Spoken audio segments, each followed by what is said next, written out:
Assalamualaikum warahmatullahi wabarakatuh. Bismillahirrahmanirrahim. Alhamdulillahilladzi hadana lihadza wa ma kunna linahtadiya laula an hadanallah. Asyhadu an la ilaha illallah wa asyhadu anna Muhammadar Rasulullah. Allahumma shalli ala Muhammad wa ala alihi wa ashabihi ajma'in. La hawla wa la quwwata illa billahil aliyyil azim, amma ba'd. Sahabat jelajah hati yang dirahmati Allah, orang sering menyebut bahwa hidup itu seperti sebuah pendakian. Kalau kita lihat di belakang, jauh di sana ada bukit. Di belakang bukit itu sebenarnya berdiri salah satu tanda bukti keagungan Allah Subhanahu wa Ta'ala, yaitu Gunung Merapi, yang hari ini tertutup, terselimutkan kabut. Bukit, gunung, bagi kita adalah pelajaran bahwa seperti itulah sebenarnya yang namanya hidup, pendakian.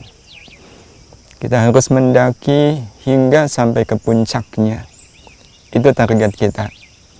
Tidak boleh berhenti hanya sampai di kaki gunung atau di tengah gunung, harus sampai di puncaknya. Dan para sahabat sekalian, apakah nama puncak dari bukit pendakian kita, gunung pendakian kita? Nama puncak itu disebutkan di banyak ayat, di banyak hadis, bernama takwa kepada Allah Subhanahu wa Ta'ala. Di surat Al-Hujurat, surat ke-49 ayat yang ke-13, Allah Subhanahu wa Ta'ala berfirman, A'udzubillahi minasyaitonirrajim, Inna akramakum 'indallahi atqakum. Sungguh yang paling mulia di antara kalian adalah orang yang paling bertakwa di antara kalian.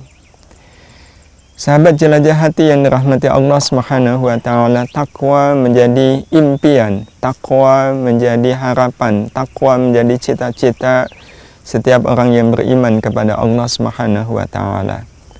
Lantas, apa tanda, apa bukti bahwa kita sudah sampai di puncak pendakian kita?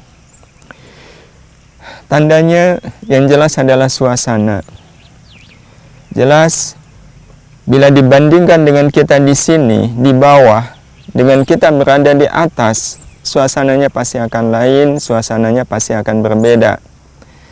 Maka demikian pula halnya dengan orang yang sudah berada di puncak pendakian kehidupan ini. Sudah betul-betul berada di puncak pendakian kehidupan kita, di mana kita sudah sampai pada apa yang disebut dengan takwa, suasana kehidupan pun akan terasa lain. Adalah beliau Ali bin Abi Thalib mengungkapkan suasana itu dengan bahasa yang sangat puitis. Dia mengatakan bahwa orang yang sudah betul-betul sampai pada derajat takwa, sampai di puncak pendakian bernama takwa, maka dia akan mengalami 4 suasana, 4 keadaan. 4 suasana itu disebutkan oleh beliau, ar-ridha bil qalil wal amal bit tanzil wal ittikalu 'alal jalil wal isti'dad li yaumir rahil. 4 suasana yang pasti akan dirasakan oleh orang-orang yang bertakwa kepada Allah Subhanahu wa Ta'ala. Yang pertama, kata beliau, orang yang bertakwa itu adalah orang yang sudah ridha bil qalil.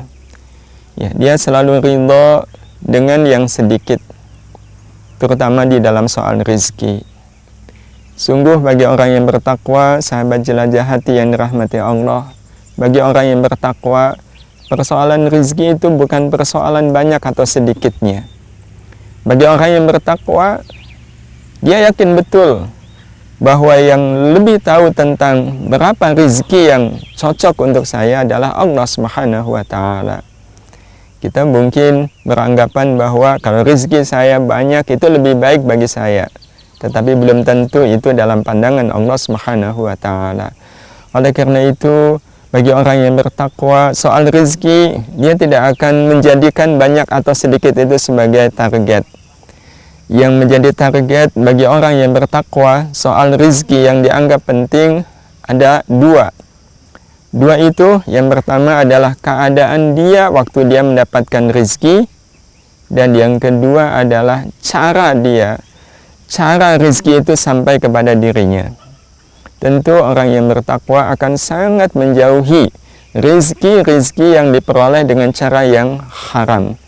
Sungguh amat sangat berusaha menjauhi sampainya rezeki itu dengan cara yang tidak diridhai oleh Allah Subhanahu wa Ta'ala. Itu orang yang bertakwa. Amat sangat peduli dengan yang namanya cara mendapatkan rezeki, cara memperoleh rezeki.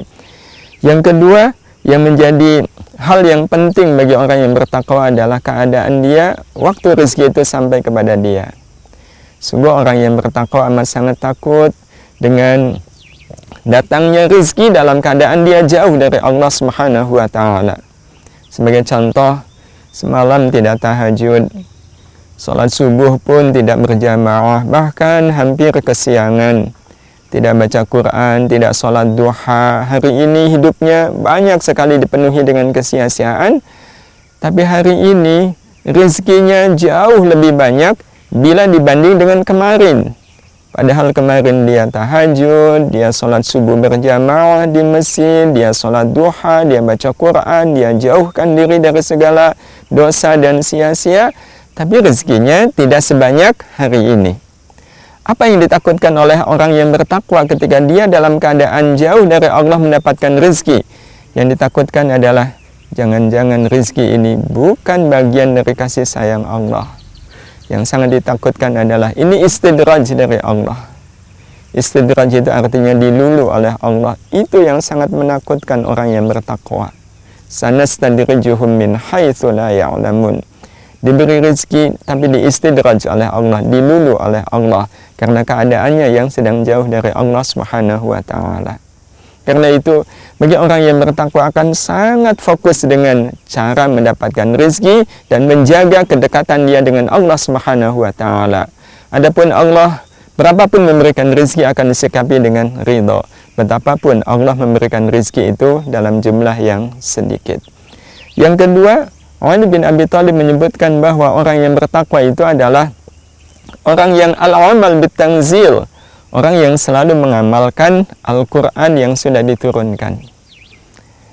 At-tanzil, Al-Quran yang sudah diturunkan. Apakah Al-Quran itu? Banyak definisi yang kita bisa sebutkan tentang Al-Quran. Salah satunya, Al-Quran itu adalah daftar keinginan Allah atas kita. Allah sudah menciptakan kita. Wajar kalau Allah kemudian punya keinginan-keinginan atas kita. Apa saja yang Allah inginkan atas kita, itu Allah sudah sampaikan kepada kita melalui Al-Quran yang sudah diturunkan. Yang kemudian diperjelas oleh Nabi kita Muhammad SAW dalam hadis beliau. Orang yang bertakwa itu adalah orang yang selalu mengamalkan Al-Quran yang diturunkan. Kalau Al-Quran adalah keinginan Allah atas kita, maka orang-orang yang bertakwa adalah orang-orang yang selalu melakukan apa yang Allah inginkan atas dirinya.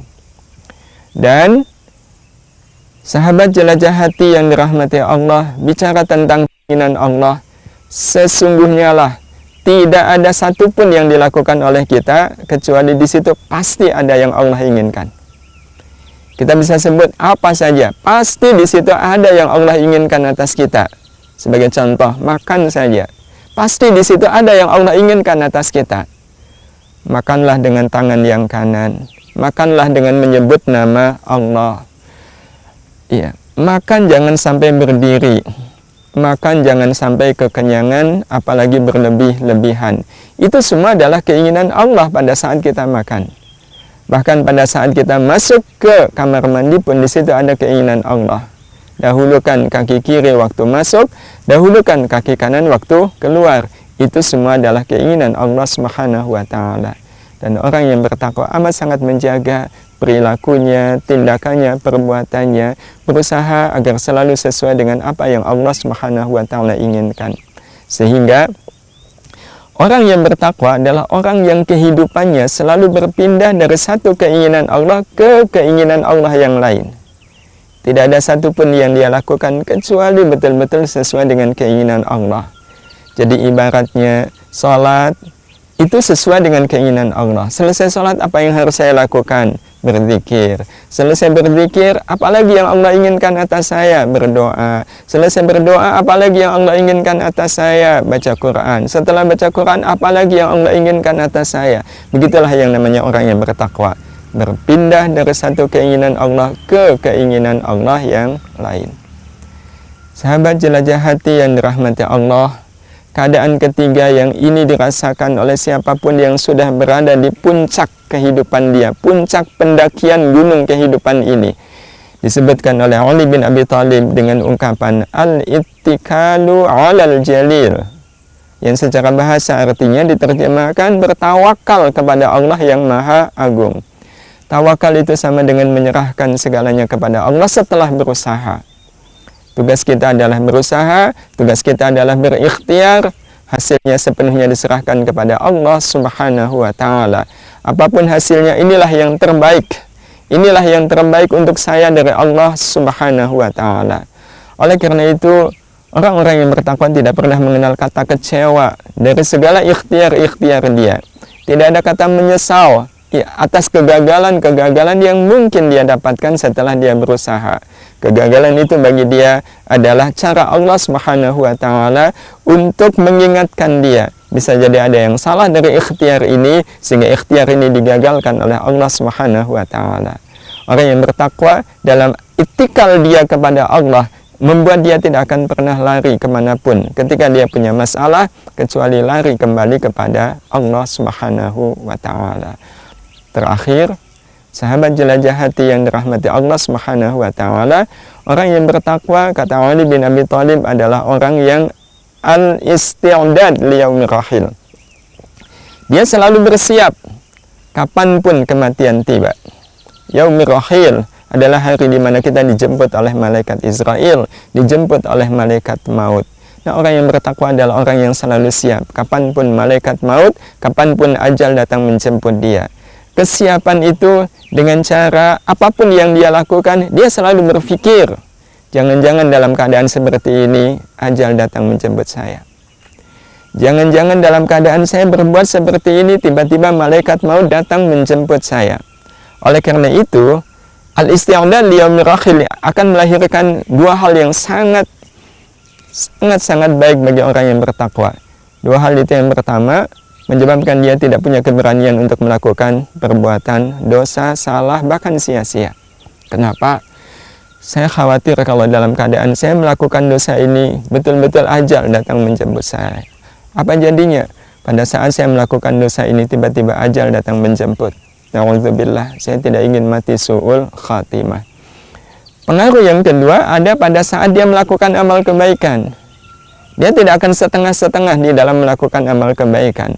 Karena sangat boleh jadi inilah amal baik saya yang terakhir, yang saya bisa lakukan untuk Allah Subhanahu wa Ta'ala. Jadi ketika dia salat, dia merasa bisa jadi ini adalah salat zuhur saya yang terakhir. Kalau dia salat asar, bisa jadi ini adalah salat asar saya yang terakhir. Sehingga dia tidak akan setengah-setengah di dalam melakukan amal kebaikan. Inilah 4 keadaan yang disebutkan oleh Ali bin Abi Thalib yang pasti akan dirasakan oleh orang yang sudah sampai di puncak pendakian dia, puncak bernama takwa kepada Allah Subhanahu wa Ta'ala. Mudah-mudahan Allah Subhanahu wa Ta'ala memberikan kekuatan kepada kita untuk tidak mengenal letih dan lelah, mendaki sampai kita sampai di puncak kehidupan, yaitu takwa kepada Allah, dan kita betul-betul merasakan 4 suasana ini ada dalam kehidupan kita. Ridho dengan yang sedikit, mengamalkan apapun yang Allah inginkan, bertawakal sepenuhnya hanya kepada Allah, dan selalu bersiap kapanpun kematian datang menjemput kita semua. Hadani Allah wa iyyakum ajma'in. Wassalamualaikum warahmatullahi wabarakatuh.